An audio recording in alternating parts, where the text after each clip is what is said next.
Vamos a dar inicio a nuestro análisis de este 27 de noviembre del año 2013. En el campo internacional hay, sin duda, muchas noticias, hay mucha información, pero yo quisiera aprovechar este análisis para tocar un tema que me parece que está un poco escondido en medio de los acontecimientos. Mientras la prensa internacional, sobre todo la televisión internacional, nos está señalando el crecimiento de la tensión entre China y Japón por la disputa de la soberanía de unas islas que se encuentran ubicadas en un lugar estratégico, son pequeñitas, pero son posiciones geoestratégicas muy importantes. Y por otro lado, se están anunciando grandes reformas en China. La más significativa es que se le da oportunidad a las parejas chinas de tener 2 hijos en lugar de 1 hijo. Esto va a representar en China toda una transformación de la sociedad, porque al margen de el interés que las parejas puedan tener de aumentar su familia, el hecho de que se aumente la población de China tiene toda una repercusión. Pero muchas personas no se han puesto a reflexionar en que China, a pesar de su enorme tamaño, es un territorio que también puede estar amenazado por el fenómeno de que las defunciones superen a los nacimientos y entonces se ponga en riesgo su hegemonía, su fuerza y su presencia. Los chinos no hacen las cosas al azar, no dejan que ocurran y luego se ponen a sacar las consecuencias. Ellos por lo menos intentan controlar los elementos que les permitan conseguir los fines que se han propuesto. Mientras se debaten estos temas, se está manejando una situación irregular porque nos encontramos con que hace nada menos que 3 años el Premio Nobel de la Paz, que es chino, Liu Xiaobo, no ha podido ir a recoger su premio, y esto está generando en diferentes ambientes una protesta porque se supone que el premio era una oportunidad para que el gobierno chino rehabilitara a este personaje y por otro lado para que en China se diera una mayor difusión a la defensa de los derechos humanos, ya que el personaje en cuestión es uno de los más destacados defensores de los derechos humanos en China. En China defender los derechos humanos es sumamente complicado y particularmente cuando los derechos humanos son vulnerados por el propio gobierno, porque entre otras cosas los códigos de derecho en China establecen, por ejemplo, que cuando alguien es detenido y es acusado, es culpable de lo que le acusa el Estado, porque el Estado no se puede equivocar. Entonces, lo que le corresponde al acusado es pedir clemencia, y una forma de hacer que la clemencia se le acerque es contar su versión de los hechos. Nunca será rehabilitado como inocente, sino que la clemencia del Estado es tan grande que aunque el fulano haya sido inocente, pues el Estado le da el reconocimiento de su no culpabilidad, pero siempre queda registrado en los anales policíacos como alguien que ha sido acusado y que ha salido libre gracias a la generosidad del Estado. Es sumamente difícil en China tener esta perspectiva de la defensa de los derechos. El caso de Liu Xiaobo nos recuerda que en todas las dictaduras,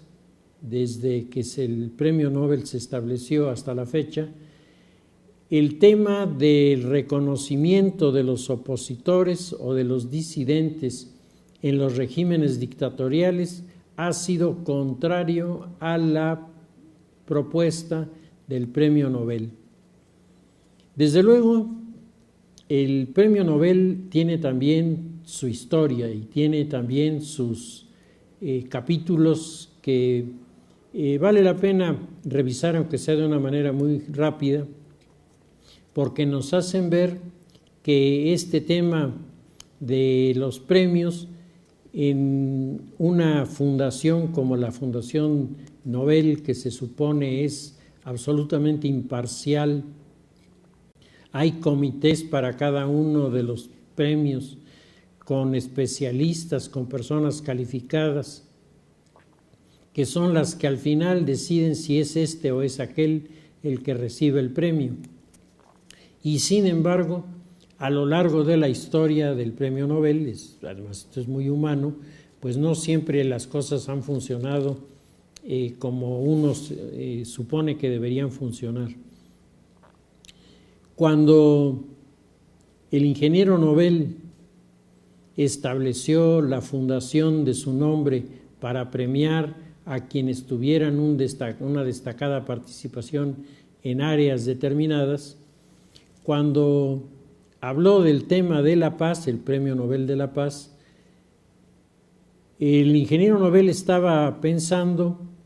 en su secretaria, Berta von Suttner, que era la mujer que había llevado a cabo en Europa toda una campaña en favor de la objeción de conciencia por una parte, y por otro lado había llevado a Europa el mensaje del pacifismo. El ingeniero Nobel estaba totalmente convencido de que el primer premio de la paz sería dado a esta mujer, y el primer premio de la paz fue dado a Henri Dunant, el fundador de la Cruz Roja, y esto hizo que Berta von Suttner hiciera la rabieta de su vida. Finalmente al próximo premio fue ya reconocida, pero desde ahí en adelante, pues como insisto, en todas las organizaciones humanas hay toda una serie de etapas que el premio va atravesando y que hacen decir a muchos que también la fundación del Premio Nobel tiene sus esqueletos en el closet y que sacarlos de vez en cuando es bueno, porque además de airearlos, pues uno se da cuenta de que aún en instituciones como esta pues ocurren situaciones que a veces no son totalmente aceptables. Por ejemplo, entre los años 50 y 60 del siglo XX, a la Fundación Nobel se le acusó de tener prejuicios estrechos y actuar en los premios siguiendo líneas de politiquerías. En particular, se generó una discusión muy áspera entre rusos y suecos por el tema del Premio Nobel de Literatura, especialmente el tema de literatura, en tanto que los rusos alegaban que había escritores como León Tolstoy que ameritaban un reconocimiento y nunca fueron incluidos en la terna para la nominación. De la misma manera que otros escritores también fueron descalificados, que era el argumento de los suecos, diciendo no es Tolstoy porque está Ibsen, que nos queda mucho más cerca y que sin embargo tampoco fue reconocido. ¿Por qué? Porque no se trata de reconocer a todos, sino solo a algunos con determinadas características. Y Thomas Hardy, otro de los autores muy conocidos de principios de siglo, tampoco fue nunca incluido ni valorado en este sentido. Se alegaba que había ahí elementos de política, de grupos de intelectuales que presionaban en favor de uno o presionaban en contra de otro, y finalmente la fundación no le daba el premio a quien lo merecía, sino quien recibía mayor respaldo de determinadas agrupaciones o asociaciones en Suecia. Se cuestionó durante los primeros 60 años de la historia del Premio Nobel de una manera muy intensa el que los premios científicos inevitablemente se entregaban a los alemanes. Y entonces se decía que había un filogermanismo en la asociación, en la fundación, que acababa siempre por dejarle a los alemanes estos premios. Y los críticos, muchos de ellos suecos, decían que lo único que se necesitaba para ganar el premio en ciencias era estar inscrito o en la Universidad de Heidelberg o en la Universidad de Frankfurt. Cualquiera de las dos garantizaba el Premio Nobel de la Ciencia. Cualquier otra universidad estaba absolutamente descartada. Desde luego estas son exageraciones, pero hay que señalar que en 60 años 49 premios fueron para los alemanes. Entonces sí hay como un argumento serio en los números que parecen respaldar estas críticas que se estaban haciendo. Las polémicas entre Rusia y Estados Unidos por el tema del Premio Nobel también son famosas, porque tanto los norteamericanos como los rusos alegaban que había como una especie de fijación en la fundación del Premio Nobel que solo veía a los países escandinavos, solo veía a los países nórdicos y no tomaba excepcionalmente a los ingleses, pero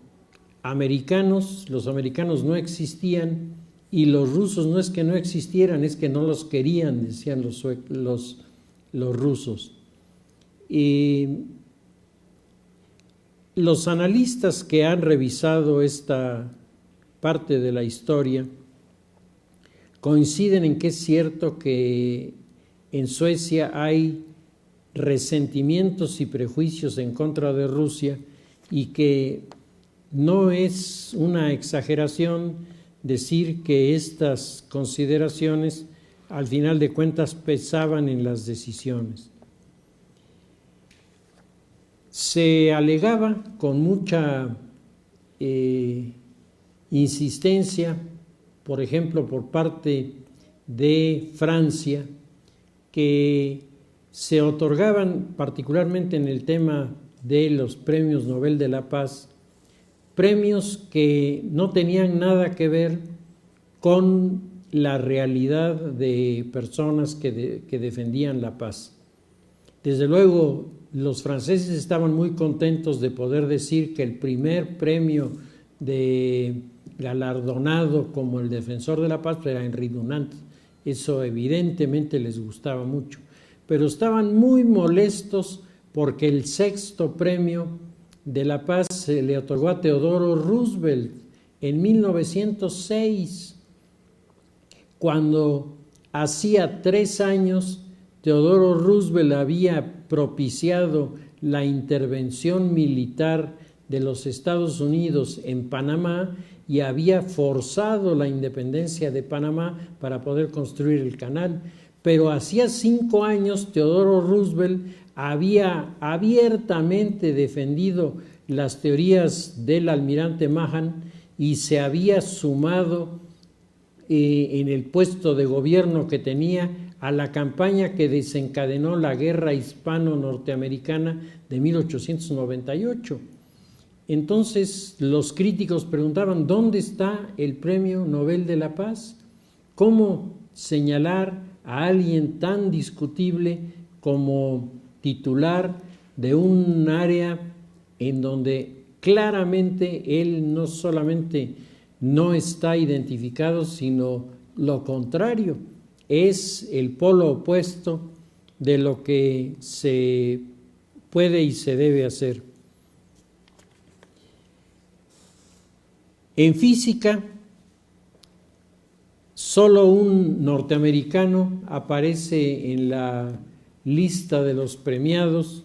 que es Michelson, de la Universidad de Chicago, que obtuvo un premio en 22 años. Hay 7 premios rusos en 70 años y en 5 categorías diferentes. Y uno de los reclamos de los rusos que parece muy consistente, hay varios de los reclamos rusos que son muy consistentes, es, por ejemplo, ¿por qué no se otorgó el Premio Nobel de Medicina al doctor Pavlov? Pavlov, uno puede discutir parte de sus teorías, lo que se quiera, pero indiscutiblemente el hombre había hecho una aportación significativa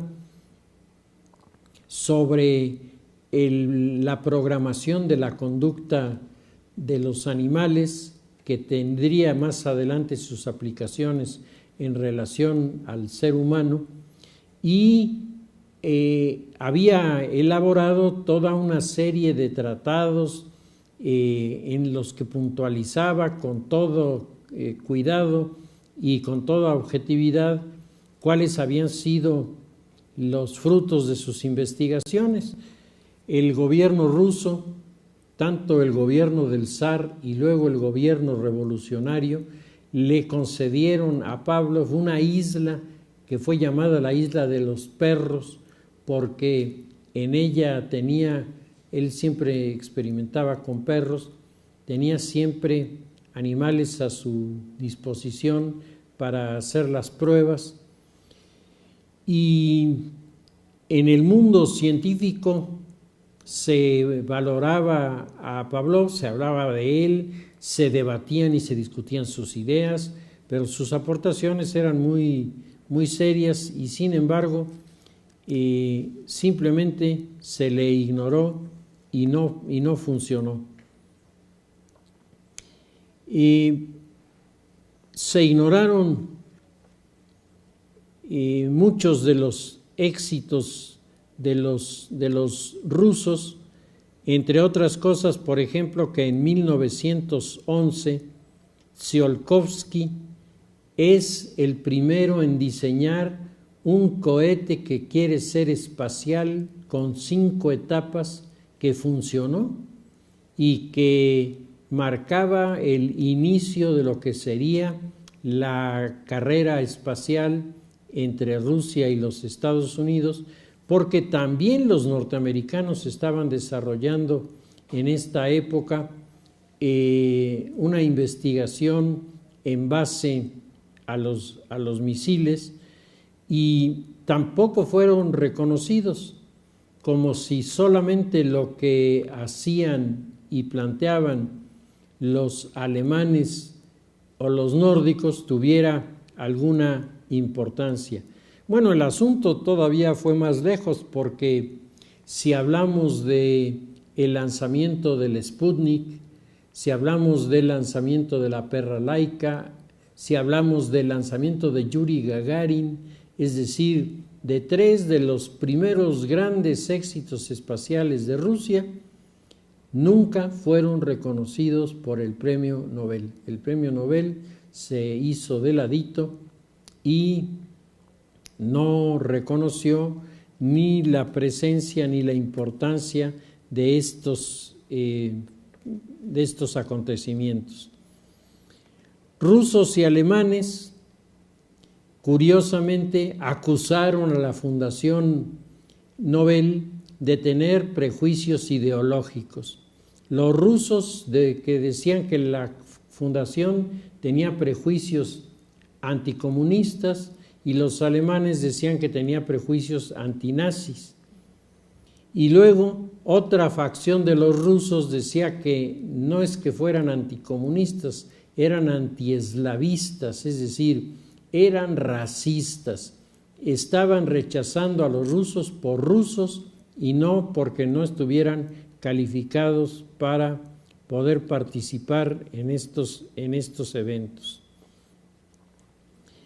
Hay que recordar que el premio Nobel fue utilizado y ha seguido siendo utilizado como una especie de látigo con el que la fundación castiga a quienes, a juicio de la fundación, cometen violaciones muy serias, por ejemplo, al tema de los derechos humanos. Uno de los casos más sobresalientes antes de la Segunda Guerra Mundial fue el Premio Nobel de Literatura entregado a von Ossietzky, que era un enemigo abierto del régimen nazi, que estaba en un campo de concentración y al que se le otorgó el Premio Nobel ante el berrinche, coraje y manifestaciones muy de protesta de parte de Adolfo Hitler, que no quería que Ossietzky fuera reivindicado y fuera presentado ante el mundo como una víctima de la persecución de los nazis. El premio Nobel no logró su propósito, no logró que Hitler liberara a Ossietzky, pero el premio Nobel a Ossietzky lo que demostró ante el mundo era la categoría tan inmoral del régimen nazi y la persecución en contra de todo aquel que era un disidente. Los libros de Ossietzky son libros que han pasado al olvido. De hecho, si uno busca ediciones, es rarísimo encontrar algo, porque nunca fueron premiadas las obras de Ossietzky por su contenido, sino por el autor, porque este hombre representaba el desafío, representaba la defensa, representaba la firmeza de un personaje frente a una tiranía brutal como la que se estaba desarrollando el nazismo en Alemania en aquella época. Pero si regresamos al tema de los premios Nobel de Literatura y de la Paz, ahí nos encontramos, por ejemplo, con que el premio Nobel de Literatura nunca le fue propuesto a Chekhov, ni a Andreyev, ni a Tsivashev, y mucho menos a Máximo Gorki. Y ahí indiscutiblemente hubo toda una serie de prejuicios y además hubo casi consigna. Era una presión en el mundo occidental, no se podía premiar a alguien que fuera comunista. Y se puede hablar de Pasternak, bueno, le dieron el premio Nobel a Pasternak, sí, pero Boris Pasternak será premiado ya tardíamente, cuando en su libro El doctor Zhivago pone de oro y azul la Revolución Rusa, y entonces es reconocido Boris Pasternak. Sin embargo, Boris Pasternak había sido uno de los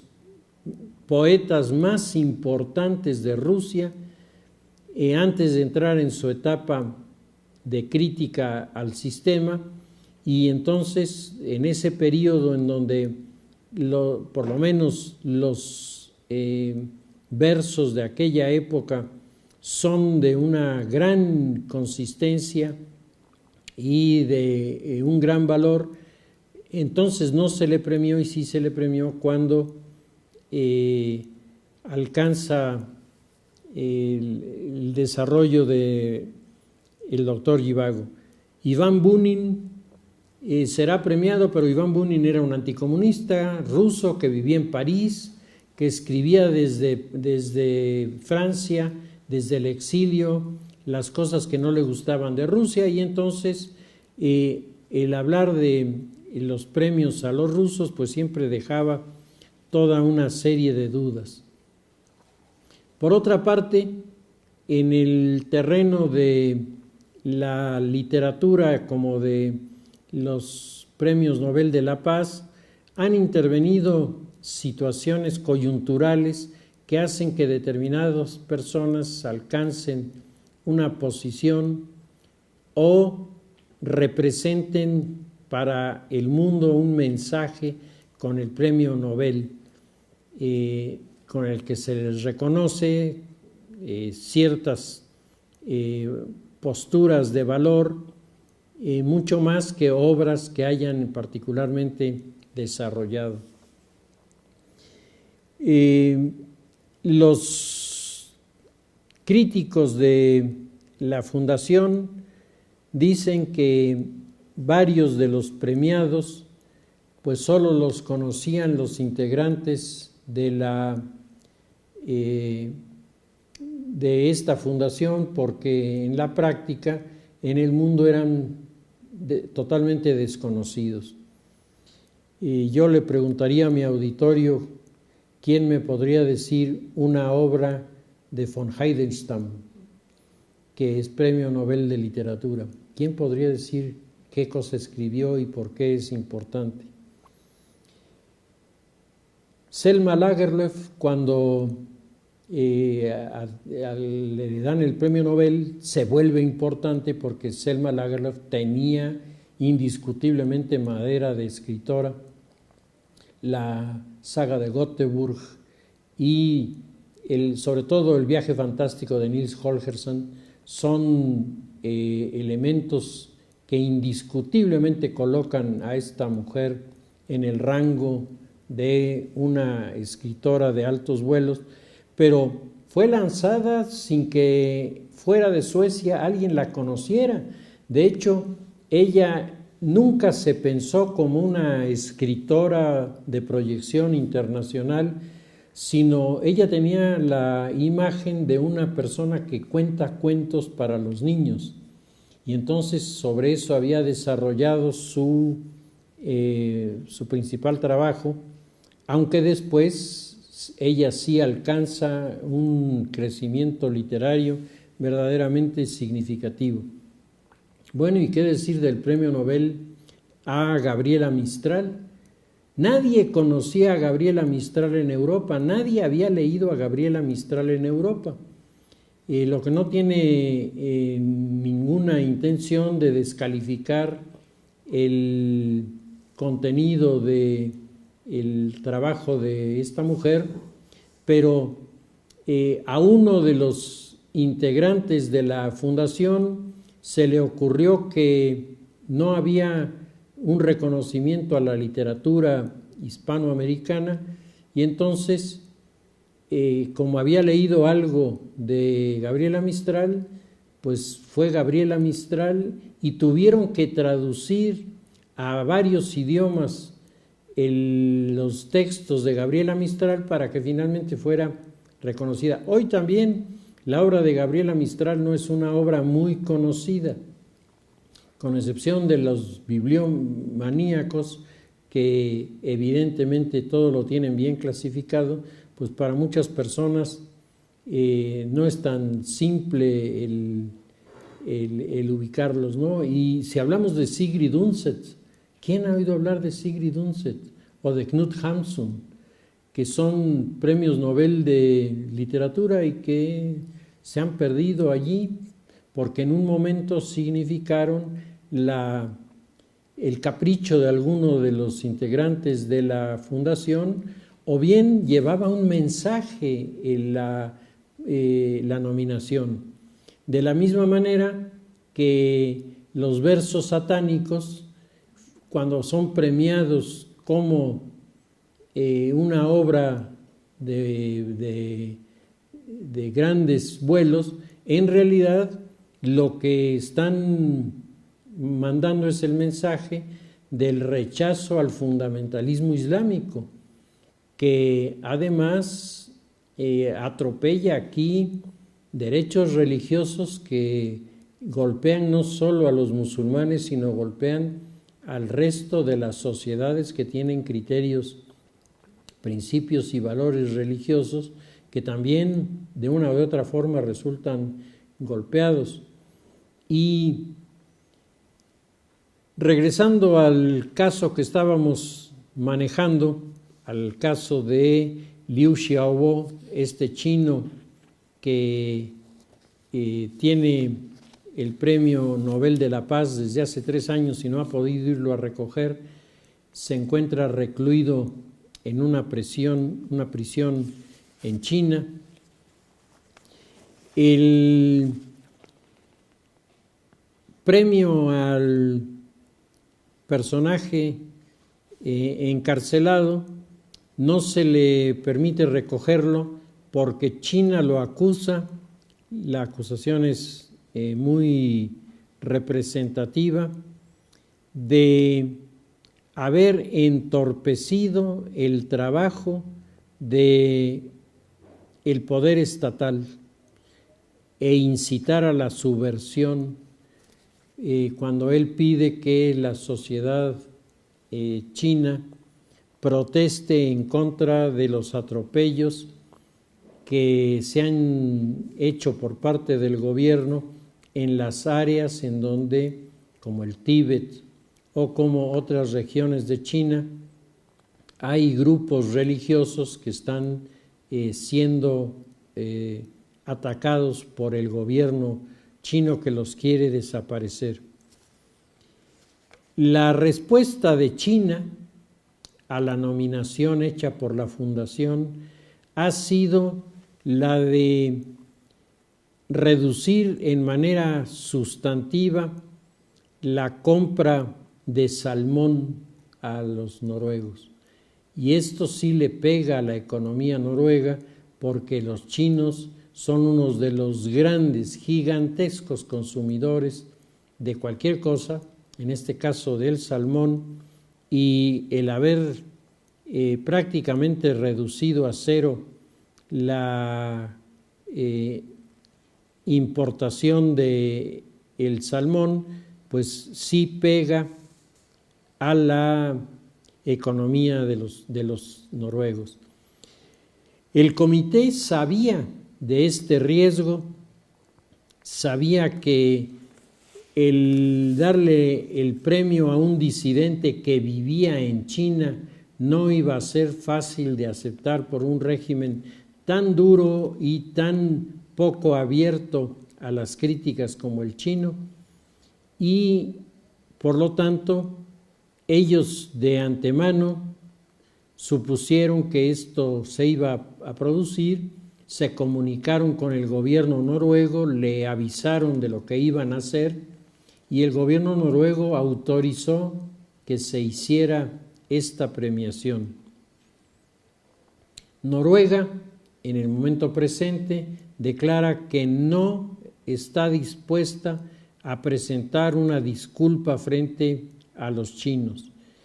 y a cambio ha sustituido al ministro de Relaciones Exteriores con un hombre que durante mucho tiempo fue asesor de los chinos en el área de el medio ambiente. Este hombre se llama Borge Brende y es un negociador, es un hombre de diálogo, pero Noruega dice que se va a dialogar, pero no se va a ceder de esta posición. Las represalias diplomáticas por el Nobel pretenden dejar diametralmente claro que hay asuntos que son centrales para los chinos, que pueden no serlo para otros, pero que los chinos no tolerarán que la sociedad internacional opine sobre los mismos. Junto a Noruega y a España, que también ha tenido ahora problemas con China porque ha hecho algunas denuncias en contra del expresidente Jiang Zemin, acusándole de haber hecho algunos malos manejos en tratos con España. Se ha comenzado a concentrar la ira de los chinos entre estos dos países, Noruega y España, por las cosas que están diciendo. Mario Esteban, investigador del Grupo Asia-Pacífico por parte del Real Instituto Elcano, detalla otros ejemplos. China tiene problemas con el Reino Unido, con Francia, con Alemania, que acabaron en recesión de contratos por parte de China cuando representantes de estos países se atrevieron a criticar, a cuestionar, a señalar que no estaban de acuerdo con, sobre todo, la forma en la que se trataba a los chinos por parte del gobierno en las transacciones comerciales y en el área de la libertad de expresión. Estas protestas de los chinos vinieron después de que David Cameron, Nicolas Sarkozy y Angela Merkel hicieron algunos comentarios sobre la actitud de China con respecto al Tíbet y se reunieron con el Dalai Lama. Para los chinos, el Dalai Lama es la versión más cercana al demonio que ellos puedan manejar.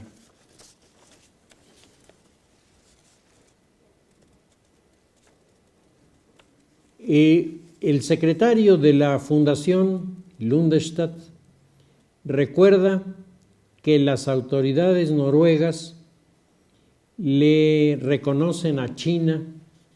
el mérito de haber sacado a un grupo muy importante de chinos de una situación de miseria y que puede calificarse como impresionante el resultado, puede calificarse como exitosa la campaña de mejoramiento a este sector de la sociedad china, pero que este éxito en el orden de la promoción no ha venido acompañado por el menor avance político y mucho menos algún avance en el tema de los derechos humanos. Entonces, no es que no se le quiera reconocer a China lo que hace, sino que China hace lo que hace con la mano, lo tira con el pie. Entonces, esta es la crítica del Bundestag, que en repetidas ocasiones ha hecho referencia al caso de Karl von Ossietzky y los nazis, diciendo que lo que está sucediendo en este momento es muy parecido a lo que el Kremlin actuaba cuando se premió a Andrei Sájarov o al sindicalista polaco Lech Walesa, en el año de 1983, Premio Nobel de la Paz, y que los chinos están sumamente molestos por el reconocimiento al Dalai Lama de 1999. China dice que tomará represalias y las primeras son contra la esposa del detenido, a la que ahora responsabiliza de haber proporcionado la información a las potencias extranjeras que están avalando el Premio Nobel de la Paz, y que finalmente China le hace saber a la fundación que no cederá en su decisión de mantener preso a este representante de la defensa de los derechos de la sociedad, Liu Xiaobo, que no lo dejará libre y que por lo tanto China pide que se nulifique el premio. Por su parte, el gobierno de Noruega ha declarado que el premio seguirá guardado en las calles de Henrik Ibsen de Oslo, y recuerda que ahí estuvo guardado el Premio Nobel de la Paz durante 21 años de la birmana Aung San Suu Kyi, que ella vino a recoger finalmente el año pasado, que el gobierno de Noruega no retira los premios, que una vez otorgados los premios, particularmente el Premio Nobel de la Paz, es una garantía que tendrá que ser entregado en propia mano de quien lo recibió, y si no se entrega, el mundo se va a enterar de cuáles son las razones por las que los chinos no pueden aceptar este reconocimiento. Sobre el tema de la política nacional, me parece que también hay diferentes tópicos. Yo quisiera hablar un poco de lo que está ocurriendo al interior del PRD. Me parece que el PRD es un partido que tiene una situación complicada, porque están apareciendo varias manos que quieren tomar el timón del partido para llevarlo cada quien a su propio puerto, a sus propios intereses.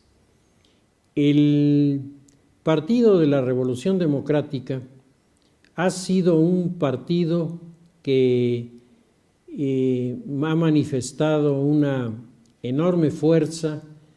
en esta alianza de las llamadas tribus, pero al mismo tiempo este partido tiene en esa fuerza de la alianza su debilidad,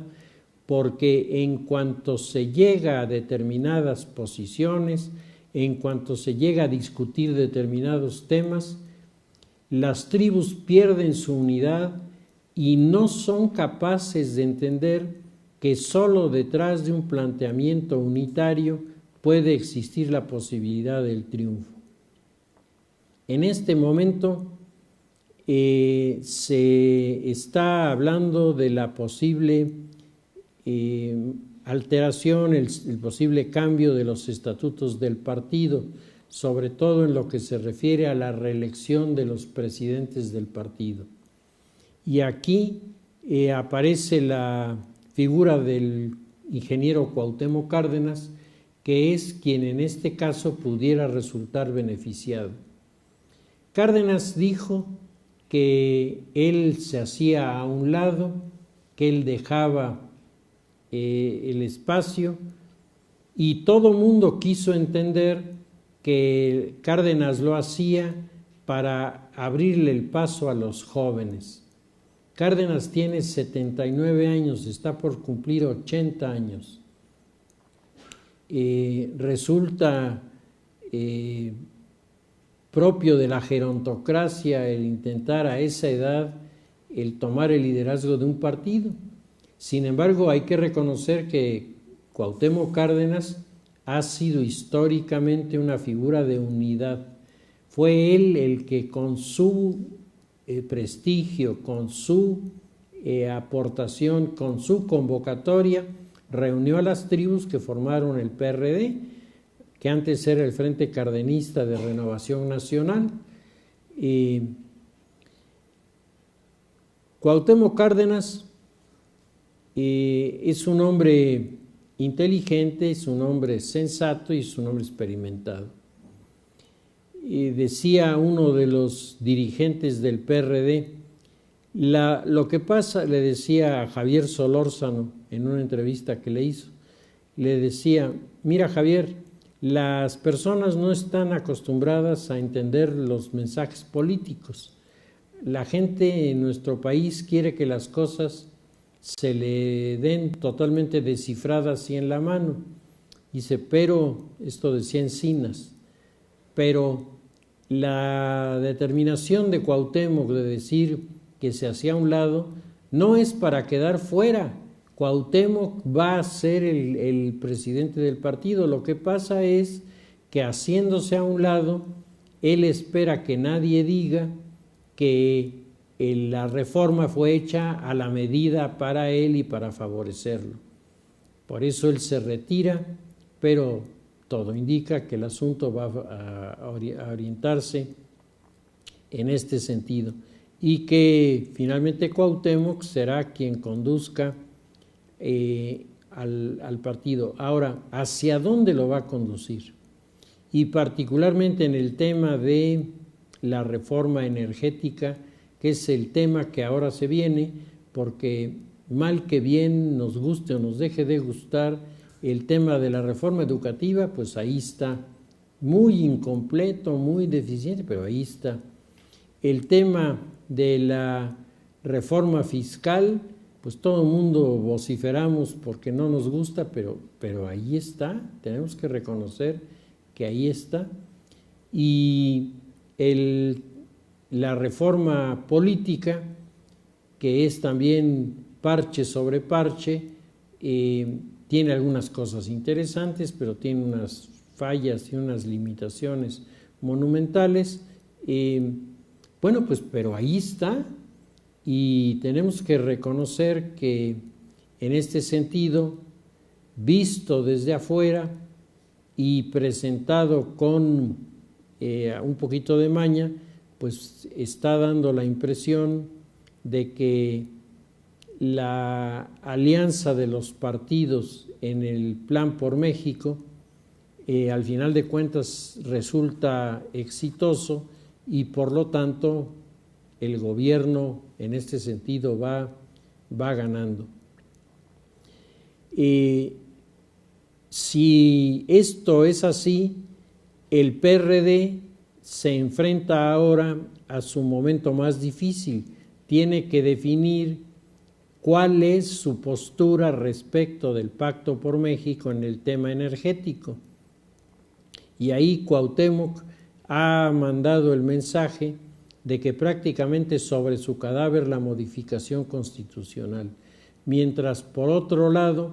uno lee conferencistas y lee al mismo tiempo a los analistas sobre el tema de energéticos y todos ellos coinciden en que si no se modifican los elementos constitucionales, entonces prácticamente la reforma no sirve para nada, porque si no se abre Pemex a la inversión extranjera, si no somos capaces en este momento en que todavía los hidrocarburos tienen un valor de jugar con esto para hacernos crecer, pues entonces el asunto va a acabar en un verdadero desastre. Por otro lado, dicen los analistas Si Cuauhtémoc insiste en el referéndum o en el plebiscito, que son dos formas diferentes de consulta a la sociedad, si insiste en esto, ¿qué inversionista va a estar interesado en traer sus recursos para invertirlos en México si en el año 2015 se hace un plebiscito que le puede quitar lo que acaba de invertir? Eso no tiene ni pies ni cabeza. El pensamiento de la izquierda respecto de estos temas es un pensamiento que, particularmente en el caso mexicano, obedece a ciertos mitos creados en los años 30. Estamos reviviendo el mito del cardenismo. Lázaro Cárdenas es, sin duda, junto con Benito Juárez y Cuauhtémoc, son las figuras más reconocidas por los sectores populares históricamente en nuestro país. Los héroes de la Revolución, Villa y Zapata, tienen también su lugarcito, pero los lugares verdaderamente significativos son estos. Una de las razones por las que Cuauhtémoc levantó votos que lo llevaron a ser el alcalde de la Ciudad de México, pues fue precisamente el hecho de llamarse Cuauhtémoc y apellidarse Cárdenas, porque Cuauhtémoc era el emperador que regresaba a la capital y Cárdenas era el hombre que había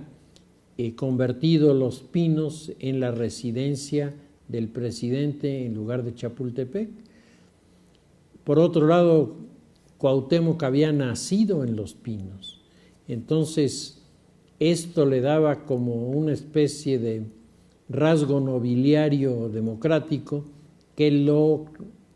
caracterizaba para poder ser el dirigente. Cuauhtémoc tiene un liderazgo que se logra principalmente en mesas de negociación. Cuauhtémoc es un hombre que en lo particular, en lo privado, es un hombre agradable, es un hombre de conversación ágil, es un hombre de argumentos, es un hombre que tiene una visión de las cosas que para él son muy claras y las defiende y las propone. Pero Cuauhtémoc no es el gran líder popular, Cuauhtémoc no es el gran orador, no es el hombre que inflama a las multitudes al estilo Andrés Manuel López Obrador. Por el contrario, las grandes diferencias entre Cuauhtémoc y López Obrador estriban en que mientras López Obrador es un muy buen orador popular, Cuauhtémoc Cárdenas es un muy buen negociador y un muy buen argumentador. Todo lo que de razonamiento y argumentos tiene Cuauhtémoc es lo que no tiene Andrés Manuel López Obrador. López Obrador se queda prendido de cosas que van más a lo emocional, mientras Cuauhtémoc es una gente que apunta más en lo racional. Sin embargo, en este momento el desafío es para Cuauhtémoc el desplazar a Andrés Manuel de los liderazgos en la calle y a Cuauhtémoc el desafío de desplazar a Cuauhtémoc en lo que se refiere a la capacidad de negociación. El PRD y la izquierda se han metido en un laberinto que los está separando y los está dividiendo. Los especialistas en el tema de los grupos de políticos de la izquierda mexicana coinciden todos en que después del plantón en el centro de la Ciudad de México, después del plantón continuado en el Monumento de la Revolución y después de las actitudes que han adoptado los grupos que se mueven en la periferia del PRD, el costo electoral va a ser muy pesado para ellos en la próxima elección intermedia. Y esto se puede volver todavía mucho más serio con un voto de castigo verdaderamente importante si ellos están decididos a frustrar y echar abajo la reforma energética, porque sin esta reforma nuestro país simplemente no podrá salir adelante. Si les parece, dejamos nuestro análisis hasta aquí y seguiremos la semana próxima.